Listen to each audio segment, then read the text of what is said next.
tweet is out.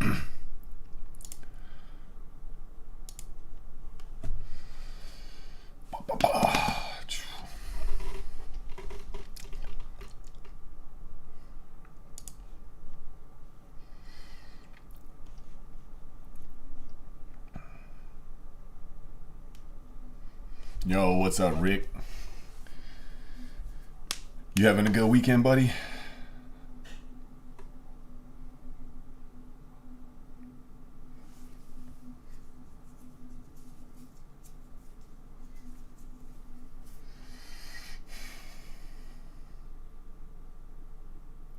What's up, Matt? Josh, how's everybody? We will kick off in a few minutes. As always, give people some time to come in.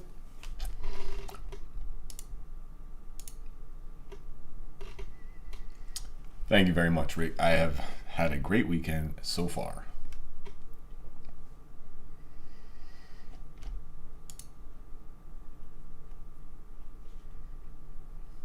What's up, Glenn? Super Sam, what's up? Make sure you guys share the link on Twitter or wherever else you guys can share it. Spread the word. We'll get this thing popping here shortly. Feel like we have a really good one for you this weekend, guys. I say that every week, but obviously some ideas are better than others, and sometimes things play out to a T. Other times, market has other ideas.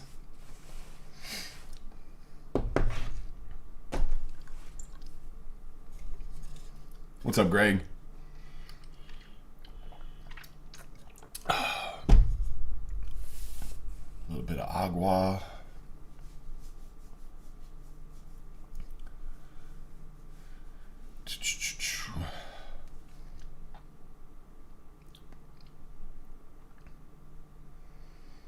Oh, you know what? I forgot to turn the light on. Hold on. I was wondering why it looks a little different. There we go. Hold on. There. That should be better as far as lighting goes.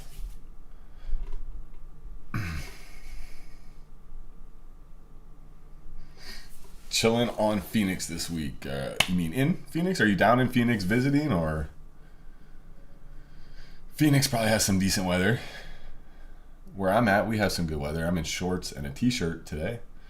And yesterday was sweating my butt off with the kids at the park.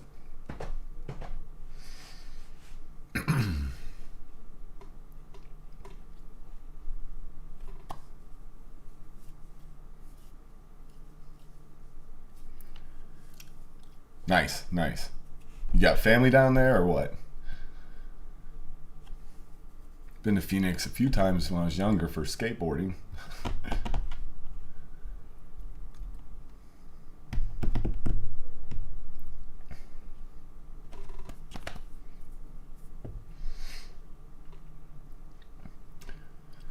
All right, so it is 5 o'clock market time. Let's get this started. Guys, first and foremost, as always, please make sure you're subscribed and turn on the notifications. That way you get updates whenever we go live. I have been doing these live now for, I can't remember how many weeks in a row we've done it live. The format so far is much better and much easier to produce. In my opinion, I think the interaction is a lot better as well. And Goose has been going live for his midweek watches on Thursday mornings, and those have been absolutely amazing. The graphic you're seeing in the corner of the screen right now is the thumbnail from last week's. Sorry, I got my throat. But if you can't tell by the title, it was a pretty interesting topic he covered. And so make sure if you missed it, even though the ideas may have come and gone, there's always nuggets in there for you guys to pick up on. So make sure that you guys go back and watch those if you missed them, because they're really, really good. Like, Goose is amazing. He's super intelligent, and he's got a really good read on the market. The next thing I wanted to kind of talk about was, unfortunately, or sadly, I guess I should say, I believe it was episode 8 was our last method and mindset episode. We've decided to make that the last of the Method and Mindset series. And we will keep the methodandmindset.com website up, so you guys can still go watch all the video content there. And you can also still go watch all the 8 episodes that we previously recorded on the YouTube channel. I believe they're still on our Instagram as well, at truetrader.net's Instagram, but they're also converted and uploaded to the truetrader.net's YouTube, which is great. I feel like it's a lot easier to go and watch it on YouTube. And, you know, make some comments. I still read the comments on everything, guys. So if you guys have questions and stuff, make sure you ask them. I'm happy to answer them. So yeah, moving on. And you know, we're wrapping up the year here, coming towards the end of the year. And so with things ending, there's always new beginnings. So I am brainstorming on new ideas and how I will still find ways to provide some sort of value to the community, because that's what we were aiming to do with Method and Mindset. And I felt like we really accomplished that. And so I will continue to produce some form of content. We'll see what it generates, in the new year, early in 2022. Keep your eyes peeled for that. Cobra Trading, guys. I talked about it a few weeks ago. That's my preferred broker. I threw a link in the description. If you guys use that link to join Cobra, it will save you 25% on your commissions, and it gives you a free month of the platform. I've had that link at my disposal for a very long time, and I just, for whatever reason, never threw it out there. But if it helps you guys to save some money and get some experience at a real broker with some real platforms. They have DOS. They have, what's the other, drawing a blank right now. It starts with an S, the other platform. But, high quality broker, and I can't recommend them enough. So what I wanted to talk about this week in the intro, like I always try to have some form of more like psychological type advice or whatever that we discuss. This week I wanted to talk about something that's not necessarily related just to trading, but in life in general. And that is, there's this fundamental truth that, and a lot of people I think are not aware of this, and that is true happiness comes from progress. So, a lot of people get this mixed up in their heads where they think happiness comes from material things or, whatever it may be, right? Money helps you buy things and you think those things are going to make you happy. Really, the honest truth is that happiness comes from progress. And, trading is a journey of progress and nonstop progress. And if you're doing it right, it should look like a stock's uptrend. Most people's trading journey, probably the majority of people's trading journeys, might not even resemble just an uptrend. It could just be all over the place, right? But a good, healthy uptrend is what a good journey should look like. And let's admit it, uptrends have pullbacks, okay? And so I feel like a lot of the reason people hate taking losses or try to avoid taking losses any way they can, whether that be like adding to losers or disobeying their risk levels, stems from this worry that it's the opposite of progress, right? To the opposite of progress is to regress. So it's like regressing. And I think something that can help traders that are dealing with that is to look at losses and the pullbacks as, instead of a failure, it's an opportunity. It's absolutely an opportunity for you to figure out what went wrong and how to fix it, and know that fixing those small problems, one problem at a time, is how you get just a little bit better every single day. And those small gains turn into huge changes over the course of a year. So understand that progress has pullbacks, and failure is not failure. It's just an opportunity to learn and get better. And understand that if you look at it that way, it helps you to get through some of the lows that we have as traders, right? Because we do take losses, and sometimes they're not the losses you wanted to take, right?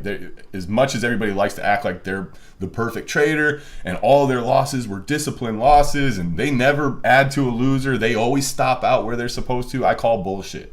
Everybody has their problems. And when you take those losses that were bigger than they were supposed to be, or they're from undisciplined trading, it really hits us at a different level of the psyche. It's not the same type of mental toil that comes from just a loss that was a planned loss. It hurts because we know at our core that we set ourselves back. But if you look at it as an opportunity and that it's just part of progress, you can go back into, looking deep into the data and finding what it is that can get you back on track, because then you can start to feel happy again, and happiness puts you in a better mind state to actually execute and make money.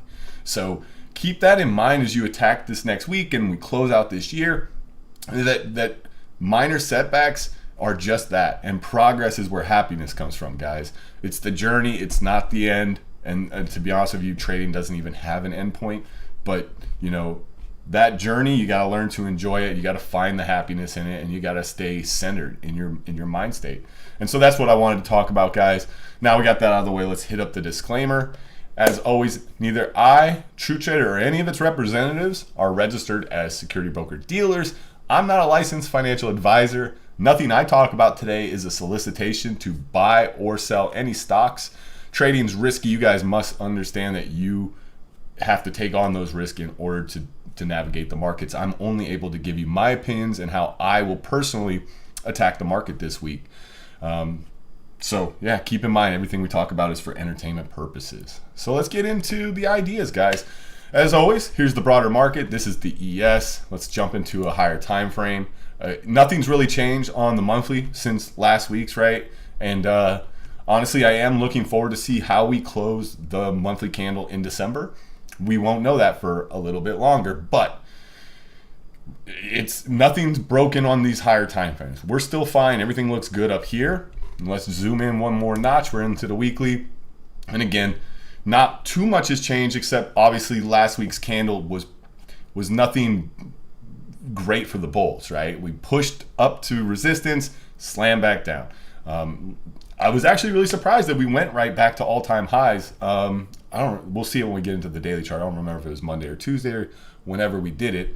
But we're still holding plenty of good levels here. And as we get into the daily chart, we'll start to identify the levels I'll be playing for support and resistance. But before we get into that real quick, simple is this pink line I have drawn, which is 45.50, and the weekly 20. That's the key support, right? It doesn't mean it's over if we lose that. Far from it, actually. But the weekly chart does help take away some of the noise so that we can see clearer levels, right? The levels that actually have much more importance just because they happen on a higher time frame. And you can always apply that concept, guys, what I just said. Listen to it a few times and learn how that same statement can be applied to using an hourly over a 20-minute chart, or a 30-minute chart over a 1-minute chart. Take out some of that noise, right? That's the beauty of different time frames and learning how they work. So zooming into the daily, obviously, guys, we're right into the 50-day. Bounced a bit from it on Friday. Who knows if I don't have a clue if we're going to gap up or down come tomorrow morning. But we'll make scenarios for everything, right? Gap down, looking at the levels we just talked about on the weekly chart, right, as our levels of support. So also 4,500 is a psychological level, and it's also those lows from early December. That's the next level if we can't hold the weekly 20 and this 45.50 area. If we gap up, I would be looking at the 20-day and this 46.50 area as the first level of resistance. Then you have your quarterly and your monthly pivot, which is a stacked level right there. And then obviously all-time highs. So that's the support and resistance I'll be looking at throughout the week. Obviously things can change. Remember, you can make plans for everything, and if things change, don't get stubborn and stick to like one bias you had. Make sure that you're always able to change bias when the facts in front of you change, okay? So that's the ES. Let's look at the NQ real quick. Obviously, we always say this, but much of it looks very similar to the ES. The pullback was to the weekly 20 already.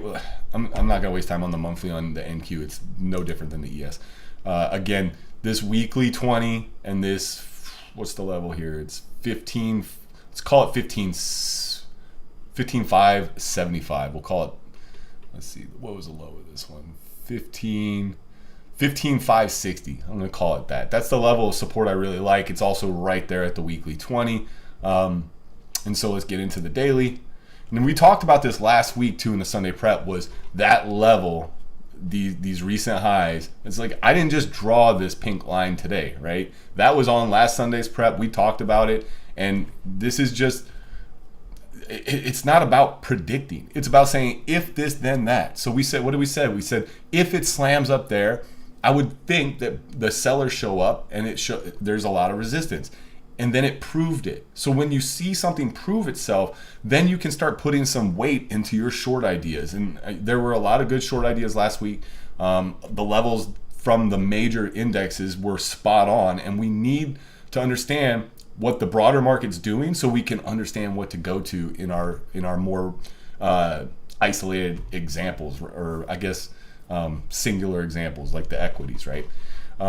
So again, this 15,560 we called it would be support if we gap down. Below that, the monthly pivot, and that obviously the big level for me is 15K. Psychological level, annual pivot, and you got a quarterly pivot down there. And it's a retest of this long trigger we had. So you had the low, a push up, a higher low here, and then this triggered and we went straight to all-time highs. So a lot of times when you see this setup trigger, a lot of times price likes to come back down and test that. So it wouldn't surprise me in the very least bit if we come back and test that. And it wouldn't even scare me either. I wouldn't think that show's over, pack it up, go home, the correction's setting in. Not at all. I think that a pullback to that level is healthy. And we've actually been talking about that a lot in the last week over at True Trader. And that is just this feeling that the market may need to flush out one more time and just really kind of get all these last people hanging on shook out, reset, and then maybe we'll be ready again. But like the pullbacks we've been having, even though I know a lot of people are feeling the pain from them, I don't think it's shook enough people out yet. So that's the NQ. Oh, well, that was the support levels. Let's talk about the resistance. Resistance would be the same as we talked about last week. The 20-day and this 16.2 area, which is your quarterly and your monthly. And then obviously the levels that held from last week and I don't know if that was 3 weeks ago here, maybe 2. 16.445, we'll call it that. And then all-time highs. Again, I don't see us up there by this week, but you never know. One of the best pieces of advice I can give anybody, not financial advice, but that is never, ever, ever think that something can't go higher or lower and something can't happen. Like the stock market is almost like it was invented just to prove people that anything can happen. Okay, so even though I'm sitting here telling you I don't foresee us hitting all-time highs this coming week, don't be surprised. Nothing surprises me anymore. That's kind of the profession we're in. So that's the NQ. Let's look at Bitcoin. Bitcoin's not looking that great. Obviously has not been able to regain the trend line that it lost. The 20-day is coming down, and it's just, lower highs, lower highs, lower highs. Now, it hasn't puked yet or anything. My guess is that we do eventually try to push back up. And what I'm looking for is so you can see I have this alert set. If you guys don't understand TradingView, these dashed orange lines can't talk right now. Orange lines are alerts. So I have an alert set there, and I want you guys to understand what that alert's for. You'll see this set up in my stuff every freaking week because I love these setups. And that's when we get these big pullbacks. This is a weekly chart, guys. The push up, the pullback puts in a higher low. And so if we break this level, so over the high of 2 weeks ago, that is a long trigger to take us back to highs. But look what looms right in front of it, even if it triggers, is this big old important level that we broke down from. So honestly, what I'm thinking here is if that alert triggers, I'm looking for this level to stuff on the first test of it. So basically a slam right up into both the underside of this trend line and this overhead resistance level. I would just put it right up here in this 53.4 area, 53,400. I think a pop up into that level, if it's emotionally like an emotional push, I feel like that's going to be a good level to watch for it to stuff. And if we get that, then obviously I look at the Maras, the coins, the riots, the all the different crypto equities, because they should be also highly correlated to whatever Bitcoin is doing, right? The Russell 2000, it didn't lose the lows here. Like obviously this 2088 is pretty important, but it's not looking too hot up there. I'm going to continue to monitor it. These are obviously the small cap stuff. And there is a chart I wanted to show you guys.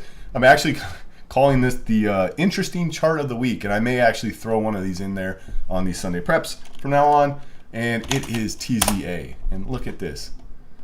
You guys see the difference in the volume here. This is a small cap bear leveraged ETF. So it's a 3x levered.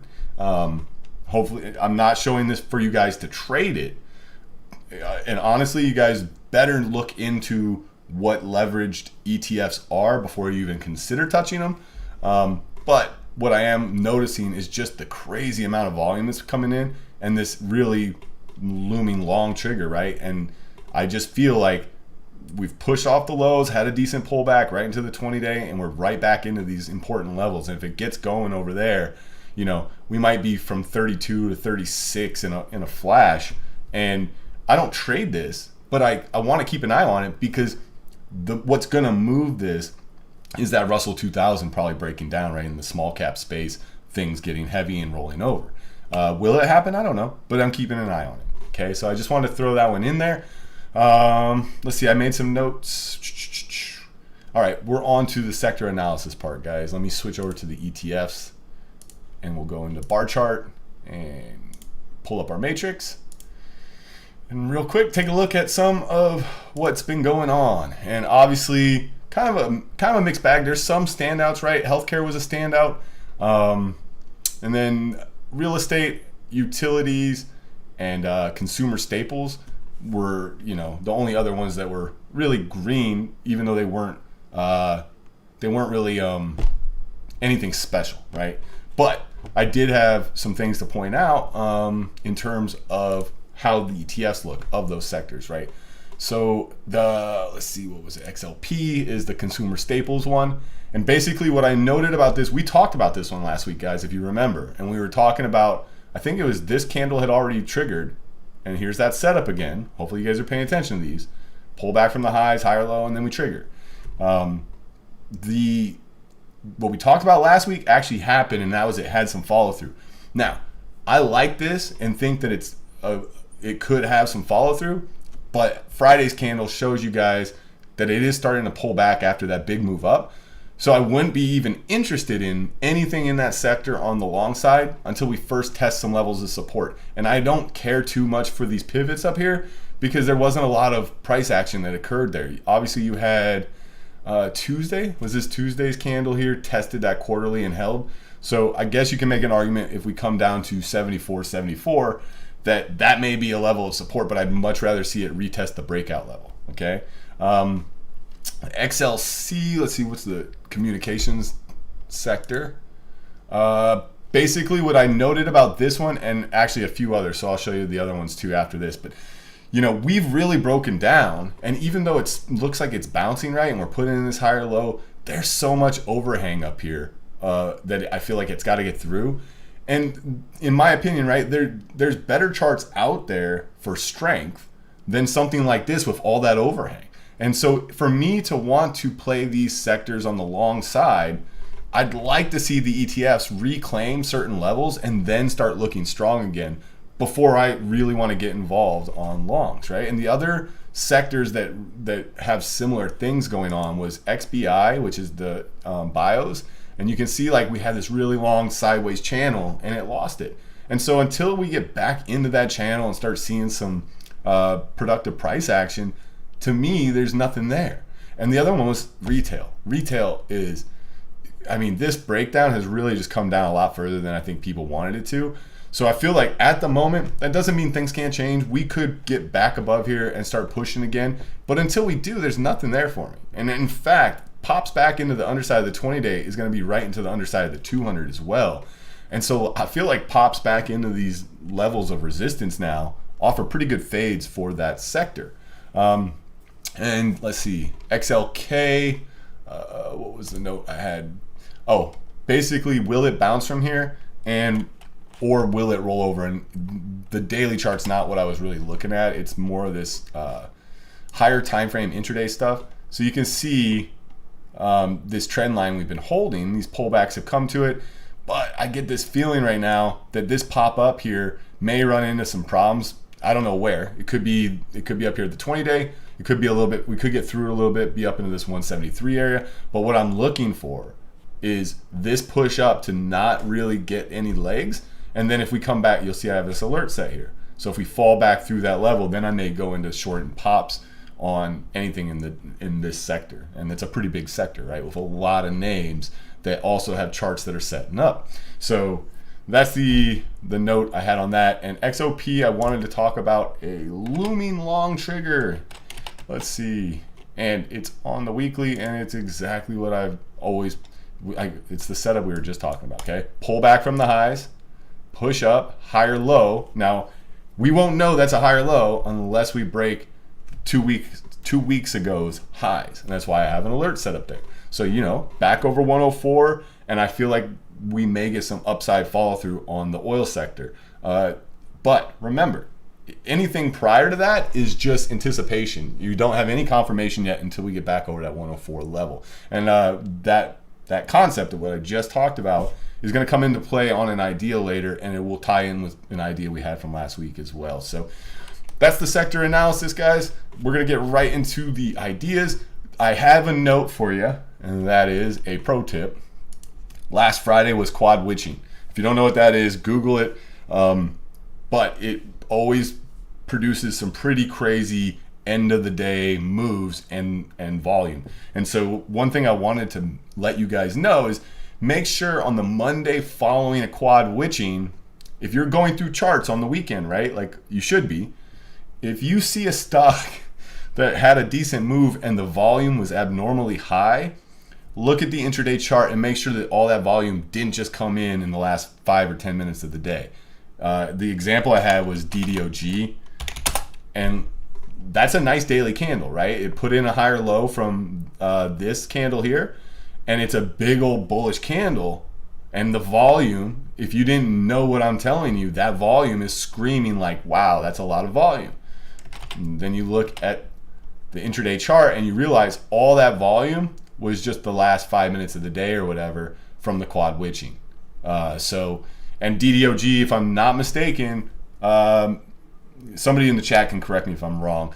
I think DDOG was one of the ones being added to one of the indexes. So it makes a lot of sense that it had a lot of volume because certain funds got to add that to their portfolio.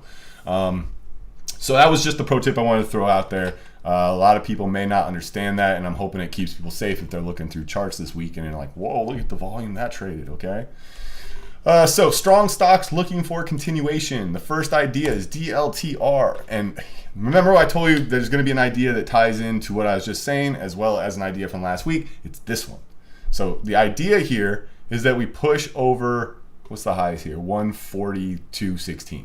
So over 142.16, and I should check the intraday real quick and make sure, okay. Sometimes you'll have some pre or post market highs that are a bit higher and you don't see them unless you look at an intraday chart. But what did I just say? 142.16 is the trigger.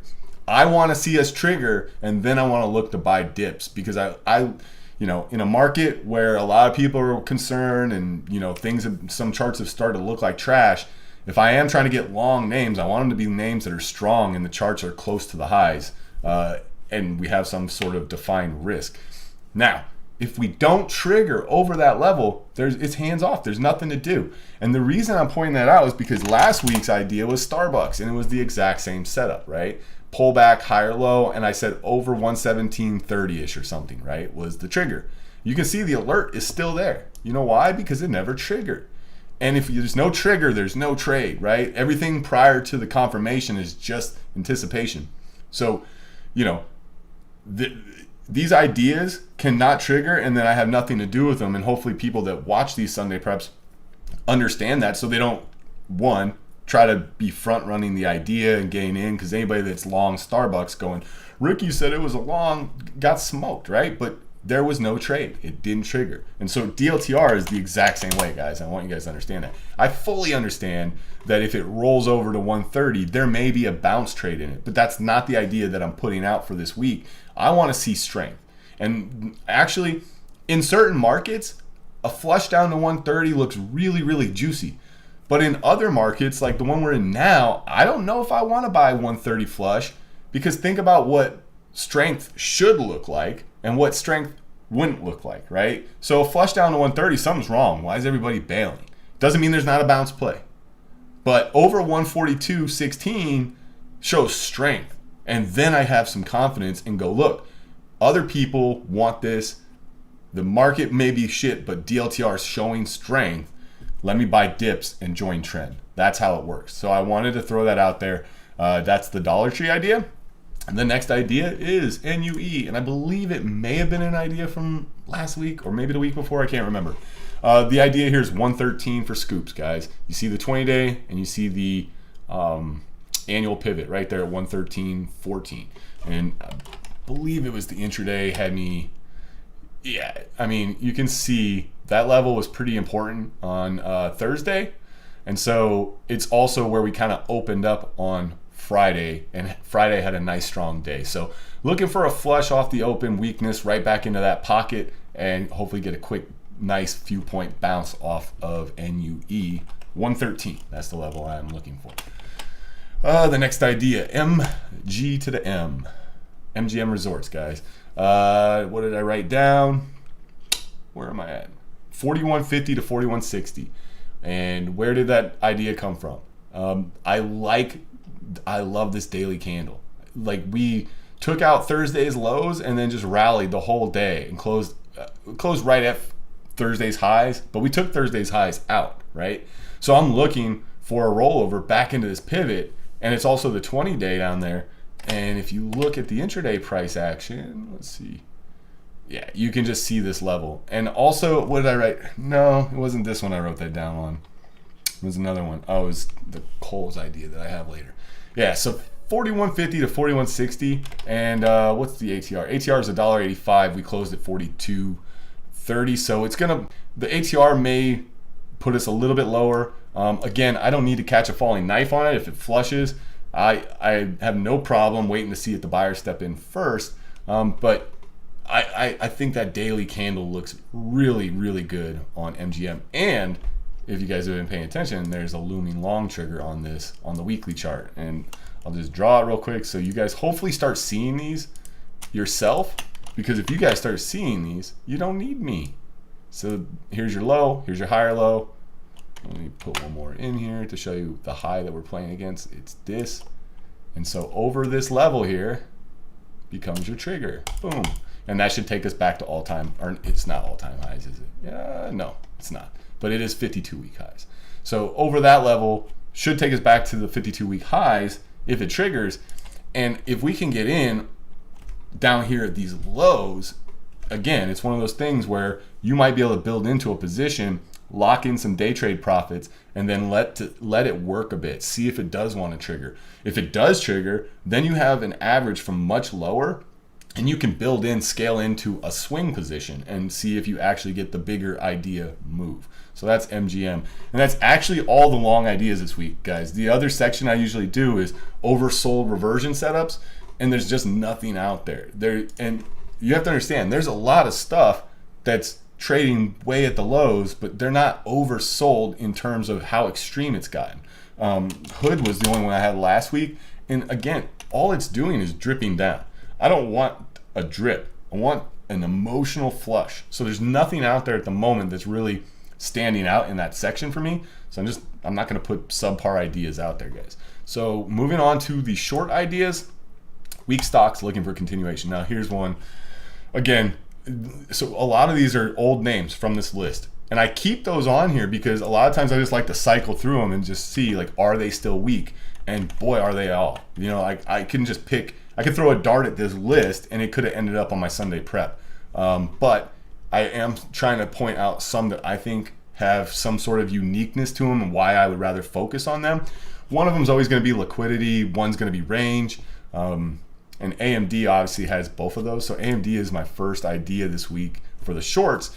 And if you look at all the chip names, like NVIDIA has a very similar chart. And what I'm pointing out here is the big sell-off on Thursday, and then the rally that attempted on Friday that got stuffed and shoved back down. So you can see it on NVIDIA. You see it here on AMD. If I'm not mistaken, QCOM had it.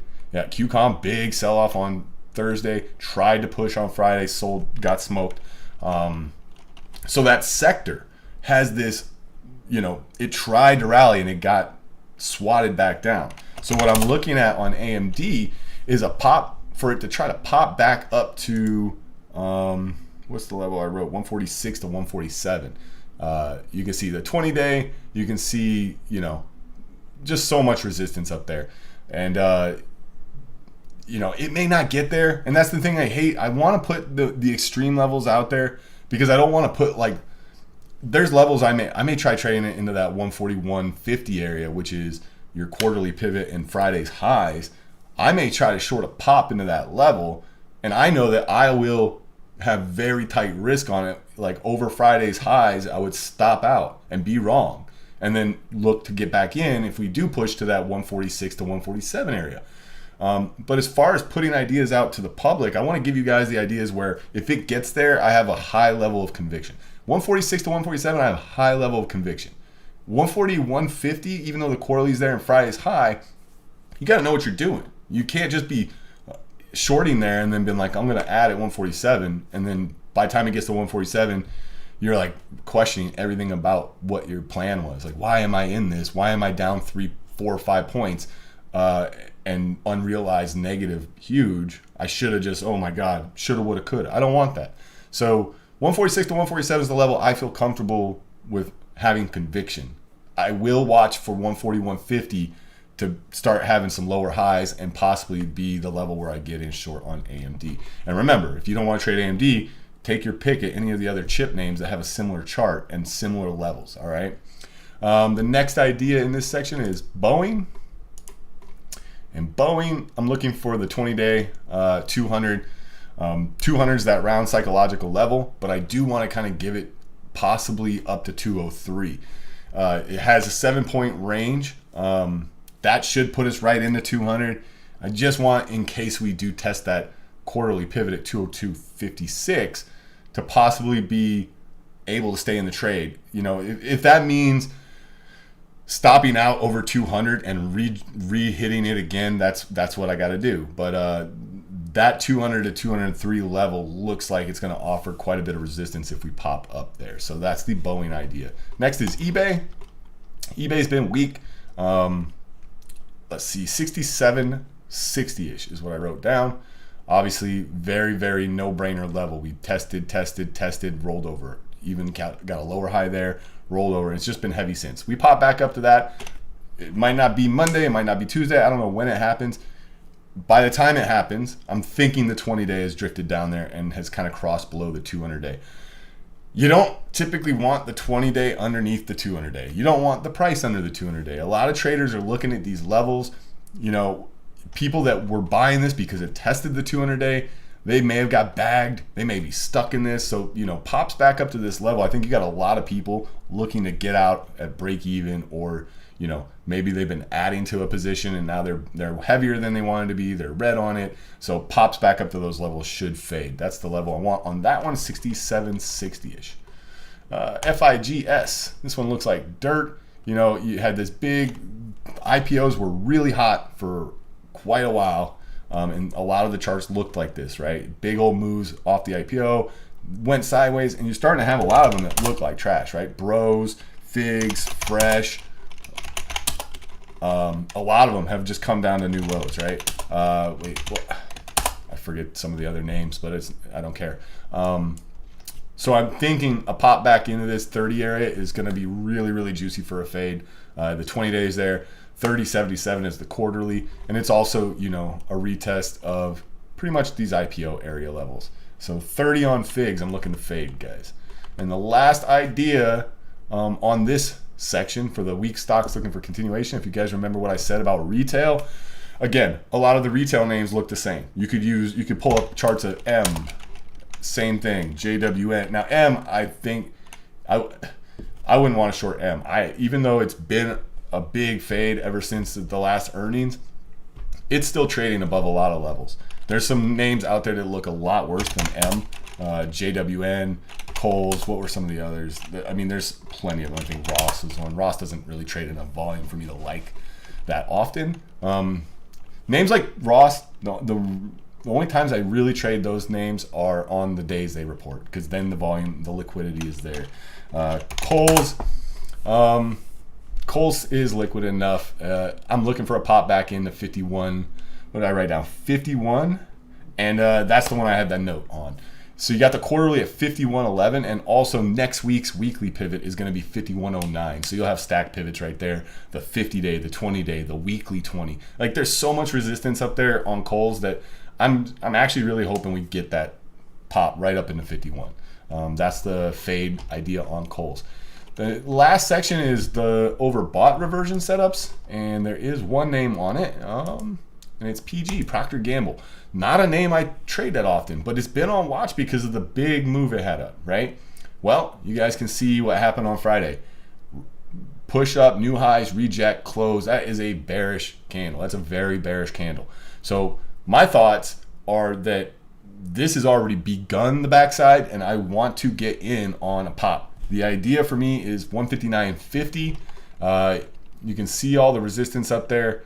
It may not get there, guys. It may end up stuffing 158.60-ish. Whatever the low a day was from, what's the low here?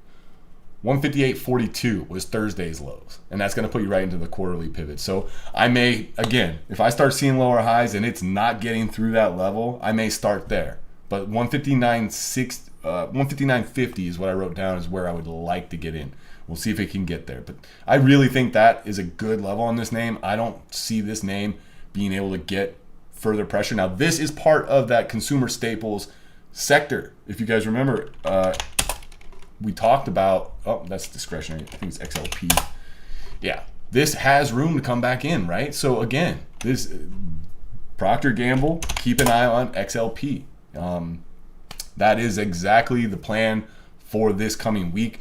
I have a stock that I don't, it doesn't really fit too much into any of the categories I typically have, right? The two different types of longs or the two different types of shorts. I call it a special situation. It's nothing really that special, but it's a stock that's on my radar this week that I am 100% watching. GRTX, and I'm going to tell you about this. It was taught to me by a mentor. He calls it the shit to gold setup. I know other communities call this a different type of name, but it doesn't matter. The setup is the same, and that is a big gap up on high volume, gets a lot of people short, and it never really gives back the gap, right? It just kind of holds up. And so far, if you look at the volume that traded, it was almost 300 million shares on Tuesday. Was that Tuesday, the gap up? And then it traded, 100 million shares on Wednesday, and it never came in, but it didn't break Tuesday's highs, right? So it didn't necessarily scare off all the shorts. And then it kind of looked like it's going to come in on Thursday, held, put in a higher low, but the volume's gone, right? Like, if there is a ton of shorts in this, they don't have the liquidity necessarily to be covering, nor do they have a reason to cover yet. So the trade here is a break over Tuesday's highs should send this thing flying. But I don't want to be chasing it, right? So my plan is to build in risking versus 250. So any kind of scoops I can get, 260, 270 with tight risk under 250. It may flush under 250, maybe stop me out, and then start to put in higher lows again. You can always re-enter a trade. But the idea is to build in down there with not full size at all, but something where you have something on. So if we do go and trigger over Tuesday's highs, and it does start to send it, then we can start to scale in quickly and build in with a good cost basis. And this thing has potential if it's got a whole lot of shorts caught up in there. So I definitely wanted to throw this one on there. I know a lot of people always say, Ricky, you don't put any small caps on your Sunday prep. I always say I do, as long as I have A+ conviction going into Monday.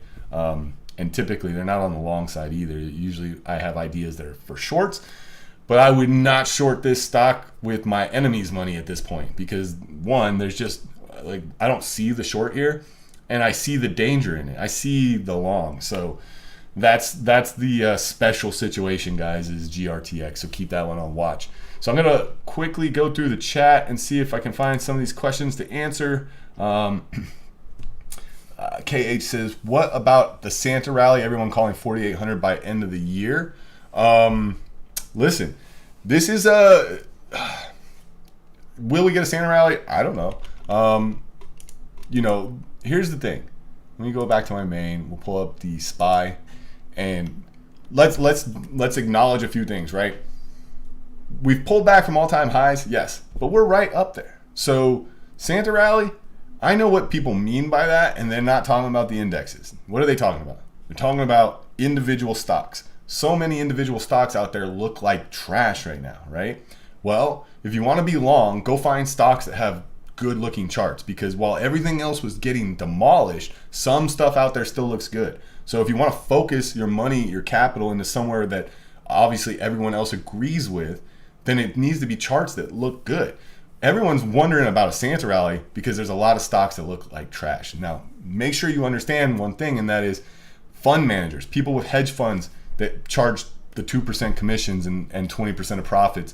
Those guys get benchmarked against the index. So how do you think a lot of these fund managers look if their portfolio is long DocuSign and freaking CrowdStrike and eBay and all these names that have come in, and their portfolio looks like garbage, especially when you benchmark it against the index, which is almost at all-time highs. So you got a lot of guys right now that are going to probably be cutting losses and getting rid of the ones that are dragging their portfolios down. You have, honestly, you may see some window dressing. And that's what, the Santa rally typically is people want to push these stocks up so that they're, if they're getting a bonus or paid based on how well they did compared to the index, they're going to want to try to push some of those beaten down names up. We may get it, we may not.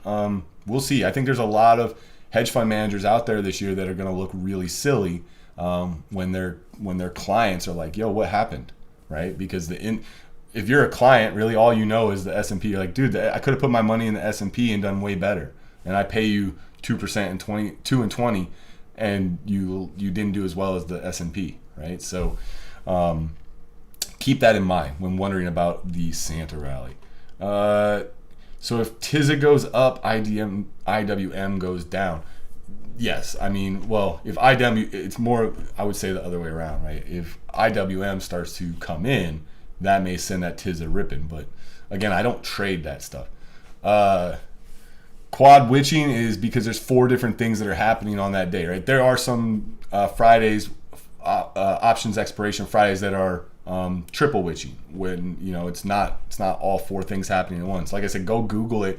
There was fun rebalancing that happened on Friday, options expiration on a bunch of different things, and actually we trade that a lot at True Trader. Friday was actually something to behold. It's always fun to watch Adriano trade quad witchings. Let's see. Pattern Data says, Ricky, thank you for sharing ideas. Do you mind sharing a risk management based off ATR? Like, what would be a nice average risk based off ATR for a regular trade?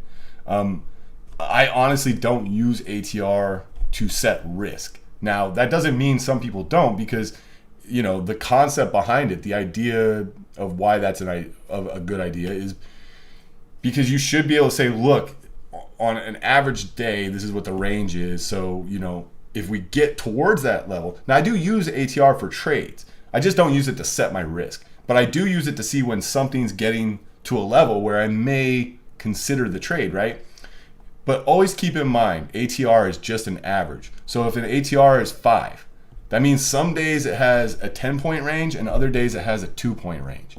And that's how you get that average. So when something goes to 1 ATR and it's into a level and it's emotional, that's where I begin to get interested in it. But I never in a million years would go, it has to stop here, right? because you have to acknowledge there's days that are bigger than the average, which is why the average is where it's at. Now, one thing I would recommend is watching for things that have multiples of their ATR, right? So if something trades a 2-point ATR and it's up 6 points on the day, it's traded 3 times its ATR. Like, that to me is a big old red flag that, like, yo, this should be offering a reversal somewhere. Like, and depending on what market cap we're talking about, right, 2 or 3 times ATRs can be pretty big for some of these large caps. Small caps can trade 100 times ATR. So, I always tell people this: something in the small cap realm doesn't even get my attention unless it trades 7 times its ATR. Over that, and then maybe I'll start looking at it with some interest, because I've seen them go 20, 30, 40, 50, 100 times ATR. And if you start going, oh, look, it's traded 2 or 3 times ATR, and you start in short and then it rips, you're going to get smoked. You have to understand the difference between those small caps and the large caps. So I don't know if that answered that question. If it didn't, throw like a follow-up question in there. Maybe I didn't really understand it quite right, and I'll come back to it. Let's see. How about AMC Friday rip?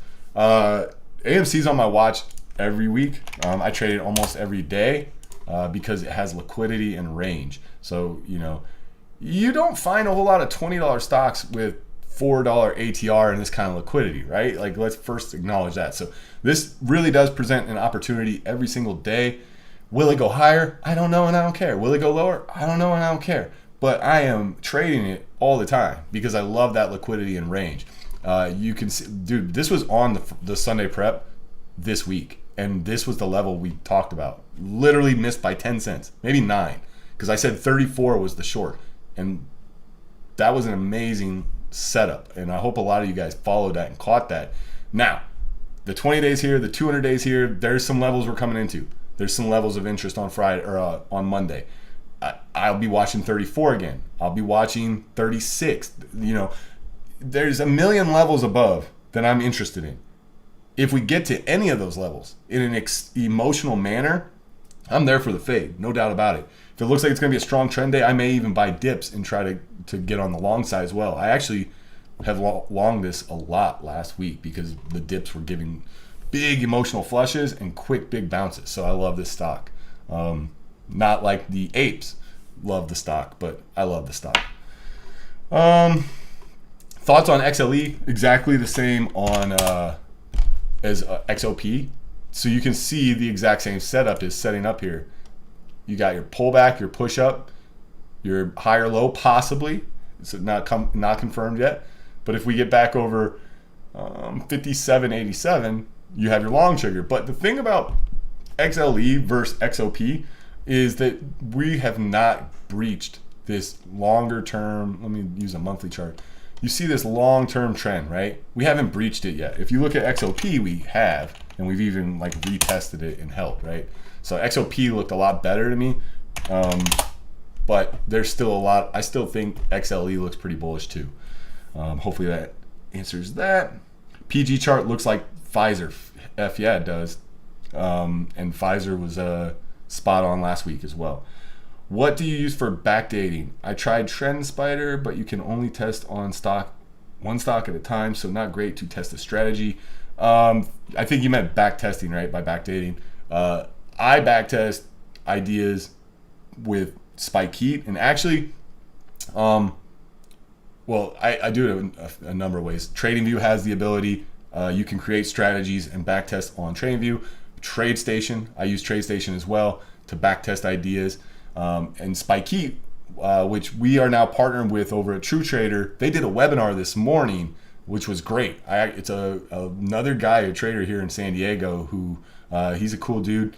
He showed people like his thought process on how he uses Spike Heat and how to track data and look at correlations between setups, right? So those are the two, TradingView, TradeStation, and Spike Heat. Those 3 things together are what I personally use. I've never used Trend Spider. Really don't have a thought on it either way. But if it only lets you do one stock at a time. Actually, you know what? TradingView is that way as well. I think most things are that way. I actually heard, that NinjaTrader actually can allow you to backtest a universe of stocks, right? So that may be a better option for you. Thoughts on LRCX, mRNA, and Apple? I'll take a quick look at them. Let's see, LRCX. Now remember, guys, I don't want you guys to be asking what I think about a stock because you're emotionally involved in it. I can just look at a stock and tell you basically what I see and how I would play it, or if there's a play. The first thing I already know about LRCX is it's not super liquid. Like if we look at a 1 minute chart, you'll see here. You see the gaps in the 1 minute candles. For me, that's not good for day trading because there's just, it's too gappy. Obviously, the only way to combat that is by position sizing. And with something that's a $600 stock, you're already probably not using the kind of size you're used to using when you trade a $100 stock. And then for it to have these big wide spreads and just not a lot of liquidity, that to me is just not a type of trade I like. I don't know if the options chain on LRCX is very liquid. I highly doubt it is, but I could be wrong. But let's just forget the liquidity concerns and just talk about objectively, technically. We're pulled back to here, okay? This is like your recent breakout area. So it's just retesting that, and it's the 20-day. So may bounce from here, and if it does, it could just continue this uptrend. It may need to come down lower. You have this 620 level. That 620 level would be the next level I would be interested in it. Again, I have no opinion really on this. I would not trade it. Apple, or let's see, what was the other one? There was mRNA. Actually, guys, mRNA, you're going to get a bonus to the Sunday prep because this guy asked about mRNA, and I was going to put it in the Sunday prep and decide against it. But it really looks good here. The reason I didn't put it in the Sunday prep is because it's got a 25-point ATR, and the level I'm looking at is close by, right? So what I'm looking at on mRNA is I think it wants to make another push back up, and so I'm thinking that a retest of this 28 or 288 level is pretty key. Now, I'm not looking to buy a flush on this. I'm looking for it to pull back to this level and then start curling or putting in higher lows and giving me something to risk against, because if this thing just starts to flush, comes into 288 and you buy it, it might be trading 260 before you even realize what hit you, because with that ATR, this thing can move, right? So that's the reason I didn't put it in the Sunday prep, but I like it. I feel like there is possibly a long here and that it may want to go back and retest some levels, especially up here in this 340 to 350 area. So yeah, that's, again, when you see me put these ideas in the Sunday prep, it's because they're the ones I have a little more conviction in. I feel safer putting them out there. This one, because of the ATR and where it closed on Friday, is a little too close. Maybe it does come down and retest this annual pivot at 260, and that would probably be a spot that I'm interested in as well. And that would put us right around that ATR. So hopefully that makes sense. And then Apple, oh my eye, again, reminds me a lot of AMD and NVIDIA, and that is the big red Thursday followed by Friday that pushed up and slammed back down. And if you guys look, you have the exact same setup we were talking about, but on the short side, okay? Let me move this out. Okay. So you got your lower high right here on Thursday, and then the triggered same day, and that should get you back to the 20-day. And so for this to push up on Friday and stuff, I feel like it's coming into the 20-day. It's just taking its time. Doesn't mean it's going to get there, but that's the target. And so we flush down to the 20-day or this this quarterly pivot at 166.34. I may be interested in scooping Apple. We'll see. Again, a lot of it's going to also depend on the market. Is there a reason why pins ripped Friday when the Qs and SPY were down? I didn't pay attention to pins on Friday. But I would say, even with those things down, this thing is down. Like, it ripped, but just for that day, right? Like, for all I know, it rips into the 20-day and then it just rolls back over. it's hard to say it ripped when we're trading so far off 52-week highs. Anything, any push from down here is probably just people trying to find a bottom and make sure they're there when this thing does try to finally reverse. But obviously, you have this really, really no-brainer level too, right? Whoops, that's the cap lock. So, and actually, yeah, I mean, down in this area is where you're going to find people looking to start scaling in, building a position, thinking this thing's going to reverse. So it could have had something to do with that. It may have even been the witching. Was the volume the end of the day? Yeah, so the volume was all end of day too. Yeah, not sure. Honestly, and like, you know what? I am one of the first people to tell you that something extremely important to be as a trader is quick to admit that you just don't know. Honestly, it's not when, I think that's an Einstein quote, right? It wasn't the things that I didn't know that hurt me. It was the things that I knew for sure that just weren't true. So what's that mean? It means like when you just think that you're right and you know deep in your heart, this is why something happened or this is going to happen, and then it's not true, that's when you get hurt. The best thing you can do is just admit you don't have a friggin' clue, and that's okay. I think a lot of people are scared to say that, but dude, you don't know what you don't know, and that's fine. Focus on the things that you can know for sure. Like, why do I like technical analysis?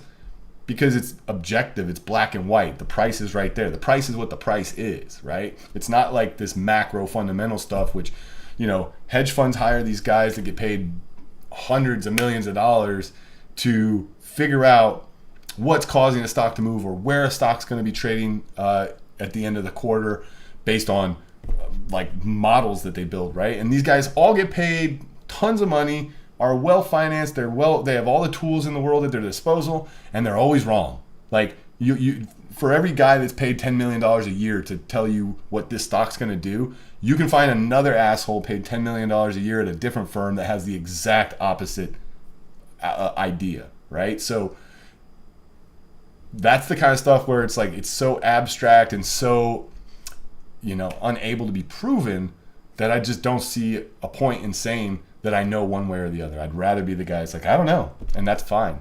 Be stupid, follow price, as my friend Tom Canfield always says. Let's see. On GRTX, what are your targets and how you sell? Thank you. I sell things like GRTX into strength. So if the idea starts to work, the idea hasn't even begun to work, guys, unless we break these highs. Okay, so over 350, and then the idea is starting to work. But I still would like to see certain things happen, like higher lows on the intraday time frame, areas to buy dips so I can scale in. And then if it starts to go parabolic, I'm looking to sell into the strength. Anytime it looks like it's just straight up, I want to be lightening up and locking in some profits, because a lot of times the squeeze is just short fueled, right? So as long as there's shorts still in there trying to cover, it may squeeze higher. But when everybody's covered, who's left to buy, right? And you don't want to be, once everybody's squeezed out, you no longer want to be buying it, because the only people buying it now are the chasers, and they're going to get bagged, right? And actually, if this happens, if this gives us the move and we go 455, 550, somewhere in that range, and it's, it blows everyone out, there may be a really good short trade in this name as well. So hopefully that answers that. How about all the China stocks? Baba holding 120, good, and pins and Neo, please.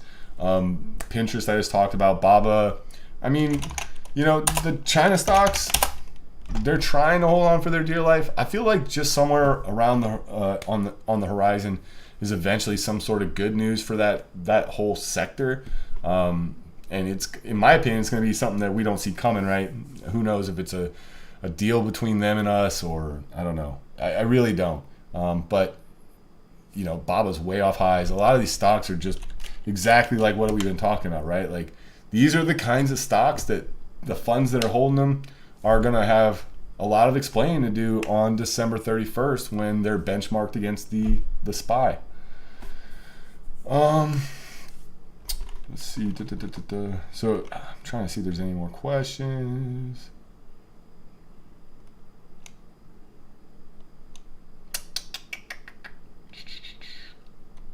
Yeah, there could be a lot of tax loss selling. and we'll see. Again, like a lot of times, maybe not. Maybe it's people trying to do the window dressing. Like usually the tax loss selling, in my opinion, doesn't come from like the funds, as that's more like a retail thing. But the funds definitely would like to cut some of their ones that are just not performing, right? The things that are underperforming.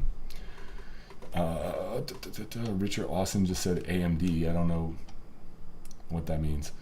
Yeah, I'm gonna call it there, guys. I mean, we went over a lot of stuff. I feel like how long has this gone? An hour? Yeah, we've been going for an hour. Hopefully the ideas start to play out and you guys can capitalize. Remember, guys, happiness comes from progress. So don't, just because you have a pullback and an uptrend, don't let it get you down. You need your mindset to be in the right state of mind to really execute and perform at your top level. So if you're not happy, ask yourself one question: are you progressing? And it doesn't have to be in trading. In life, are you progressing? Are you doing something so that you are on an upward trajectory and you're going to be a better person tomorrow than you are right now? Are you a better person today than you were yesterday? Progress is where happiness comes from, guys. Keep that in mind, especially as we approach the holiday season and it's such a consumer-driven holiday and it's all about what did you get me for a gift, or what did I get someone else, and it's all materialistic. Remember, the most important thing is family and your health. So progress, guys, in every aspect you can, and you're going to find happiness. So I'm going to leave it on that note, guys. Stay safe. Let's crush it on Monday morning. If you guys can, share this with people, like it, subscribe, thumbs up, and I'll talk to you guys